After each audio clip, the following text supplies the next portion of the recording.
Ребята, всем привет! Мне поступил запрос снять видео о таком методе, как чтение нот с листа.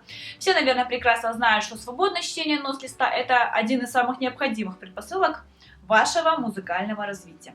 Я подумала и сняла для вас план подготовки к проведению этого метода для своего развития и также план проведения самого чтения нот с листа. Если вам интересно, то продолжайте смотреть. Лучший способ научиться быстро читать – это как можно больше читать. Так говорил американский пианист и композитор Иосиф Гофман. И я с ним согласна. Свободное чтение нот с листа – это необходимый навык, которому мы постоянно обучаемся, мы его постоянно развиваем в себе. В основе обучения чтения нот с листа это метод, в котором вы сначала получаете знания в виде каких-то понятий, закрепляете эти умения, усваиваете способ оперирования ими и уже потом его используете на практике. То есть нельзя читать ноты с листа, если вы их просто не знаете. Вначале мы находимся в донотном периоде. То есть вы знакомитесь с инструментом, с его звучанием, регистрами, знакомитесь с расположением клавиш, с механизмом изучением механизма педалей, со всевозможными техническими упражнениями для правильной постановки рук.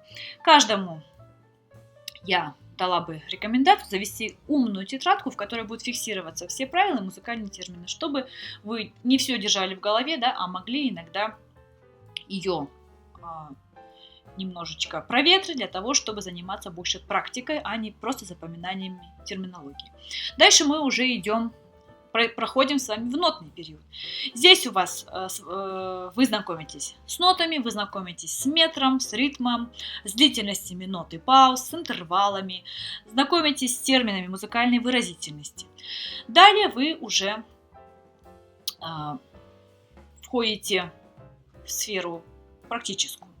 Это игра в одном ключе одной рукой в начале, игра одновременно в двух ключах или на двух нотных станах чередованием рук. Это игра одновременно в двух ключах или на двух нотных станах двумя руками одновременно. Далее вы уже используете метод игры визуальное опережение, то есть как бы играете в одном такте, а ваш взгляд, ваши все мысли направлены уже в следующий. Играете второй такт, а все ваши мысли направлены на опережение на третий такт и так далее. Ускоренное восприятие типичных элементов фактуры. Что это такое? Это значит, что вы уже можете предугадать для себя, какие элементы фактуры идут далее. То есть мыслить уже пластами, мыслить уже целыми частями произведений. Ускоренное восприятие музыкальной графики. Это в смысле то же самое, но вы смотрите не только на ноты и фактуру музыкального произведения, но и графически, где заканчивается лига, где меняется фактура на стаккатную фактуру, да, где кончилась фраза, кончилось предложение и так далее. То есть вы также используете метод визуального опережения, но уже направленный на музыкальную графику и элементы фактуры. Ну и использование штриховой культуры исполнения, она не сразу происходит. Вначале вы зациклены на правильном исполнении нот, но когда вы уже с этим более-менее справляетесь, вы уже, конечно же, вы сами приходите к тому, что вы больше и больше обращаете внимание на качество вашего звука и используйте уже штриховую культуру, штриховое исполнение. Итак, мы подходим к нашему плану чтения нот с листа. С чего же мы начнем? Начинаем мы с визуального знакомства с нотным материалом целиком. То есть не начинайте сразу играть, да, наскоком. Просто познакомьтесь с нотками. Определите тональность, темп, предположительный характер произведения. Он может быть даже написан в самом начале. Или вы можете сами его определить, если произведение, допустим, программного какого-то характера. Визуальное знакомство с ключами и размером, с метром, соответственно. Вы можете исполнить ритм выстукиванием или похлопыванием по необходимости, определить трудные моменты, прослушать их внутренним слухом, прохлопать их, если это сложно и так далее. Сделать устный анализ интервального строения нотного текста, то есть где у вас аккорды, какого они типа, большие они, большого объема, как их лучше расположить и так далее. Определяйте наличие знаков повтора, повторяющихся фрагментов. То есть визуально всегда видно, где у вас повторяется какой-то кусок, где у вас репризы, то есть обращайте на это внимание. Также целесообразно обратить внимание на аппликатуру, если ее нет. То есть вы всегда же можете поиграть и на обычном столе, перед тем, как сесть за инструмент. Проиграйте пьесу как бы про себя, представьте ее внутренним слухом, представьте ее звучание. Вспомните все предыдущие 9 пунктов и только после этого переходите к игре. Какие типичные ошибки часто встречаются? Это вот эти 5, которые вы сейчас перед собой видите. Над устранением их, конечно же, нужно работать. Итак, это, во-первых, неумение охватить в общих чертах текст произведения, это постоянные остановки при проигрывании, это несоблюдение знаков альтерации, то есть это происходит все и просто из-за вашей невнимательности, это погрешности в ритме, если вы перескочили момент простукивания и прохлопывания сложных моментов, и неудачный выбор темпа, либо вы взяли слишком быстрый темп и не справились, либо слишком медленный темп и просто зависли там.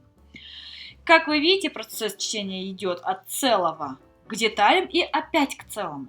Так чтение нот удается, конечно же, надежнее. После прочтения пьесы обязателен ваш анализ, что вам удалось в игре, а что нужно еще отрабатывать в следующих произведениях, на что нужно обратить внимание в следующий раз.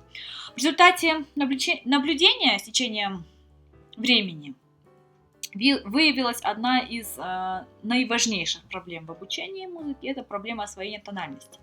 Многие с удовольствием играют пьесы с одним-двумя ключевыми знаками, будь то это диезы, будь то это бемоль. Но я вообще молчу о белых тональностях, да, в которых отсутствуют какие-либо знаки.